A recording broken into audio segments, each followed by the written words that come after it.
Hello students, welcome to NiveMaths. இன்னைக்கு வந்து நம்ம 12th Mathsல chapter 2 அதாவது complex numbers chapter பார்க்க போறோம். அதுல geometry and locus of complex numbers பார்க்க போறோம். அதுல first circle பார்க்கலாம்.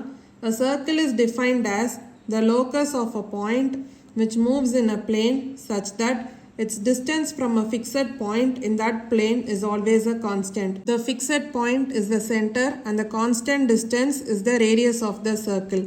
அதாவது ஒரு சர்க்கிள் வந்து நம்ம எப்படி டிஃபைன் பண்ணலாம்னா லோக்கஸ் ஆஃப் அ பாயிண்ட் அப்படின்னு சொல்லலாம். அது வந்து ஒரு பிளேன்ல வந்து மூவ் ஆகும். அதோட டிஸ்டன்ஸ் வந்து எப்படி இருக்கும்னா ஃப்ரம் அ ஃபிக்ஸட் பாயிண்ட் வந்து எப்பயுமே கான்ஸ்டன்ட்டாக தான் இருக்கும். ஸோ இப்படி தான் வந்து ஒரு சர்க்கிளை வந்து நம்ம டிஃபைன் பண்ணலாம்.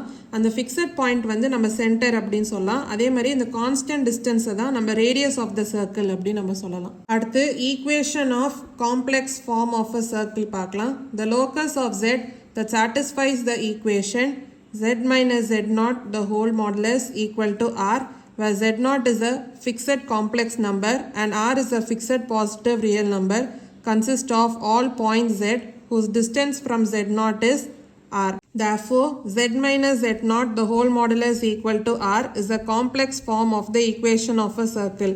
In the z minus z0 the whole modulus equal to r, இதுதான் வந்து நம்ம complex form of equation of a circle அப்படின்னு சொல்லுவோம். இதில் z0 வந்து என்னன்னா ஃபிக்ஸட் காம்ப்ளெக்ஸ் நம்பர், அதே மாதிரி ஆர் வந்து ஒரு ஃபிக்ஸட் பாசிட்டிவ் ரியல் நம்பர். அந்த ஆர் வந்து நம்ம டிஸ்டன்ஸ் அப்படின்னு சொல்லுவோம். இப்போ இந்த டயக்ராம் பாருங்க, இது வந்து ஒரு complex plane, real axis and imaginary axis இருக்கு. இப்போ இந்த சென்டர் பாயிண்ட் பார்த்தீங்கன்னா இதான் வந்து z0. அதே மாதிரி z வந்து செட் ஆஃப் ஆல் பாயிண்ட்ஸ், இது வந்து மூவ் ஆகுதா, ஸோ இது வந்து ஒரு சர்க்கிள் மாதிரி ஃபார்ம் ஆகுது. இப்போ இந்த z0 அண்ட் z இதுக்கு நடுவில் இருக்க டிஸ்டன்ஸ் தான் வந்து ஆர், இதுதான் வந்து நம்ம ரேடியஸ் ஆஃப் த சர்க்கிள் அப்படின்னு சொல்லுவோம். இப்போ பாருங்க z minus z0 the whole modulus, இது வந்து ஆரை விட லெஸ்ஸாக இருந்துச்சுன்னா அது நம்ம என்ன சொல்லலாம்னா represents the points interior of the circle அப்படின்னு சொல்லலாம். இப்போ அதே மாதிரி இப்போ z minus z0 the whole modulus வந்து கிரேட்டர் தேன் ஆராக இருந்துச்சுன்னா அப்போ இது வந்து represents the points exterior of the circle அப்படின்னு சொல்லலாம். இப்போ modulus of z equal to R அப்படின்னா அப்போ மாடுலஸ் ஆஃப் z வந்து நம்ம எப்படி எழுதலாம், square root of X square plus Y square அப்படின்னு எழுதலாமா. அப்போ square root of X square plus Y square equal to r. அப்போ ஆர் ஸ்கொயர் வந்து உங்களுக்கு என்ன வரும், x square plus Y square. அப்போ x square plus Y square equal to r square. இது நம்ம என்ன சொல்லலாம், represents a circle centre at the origin with radius r units.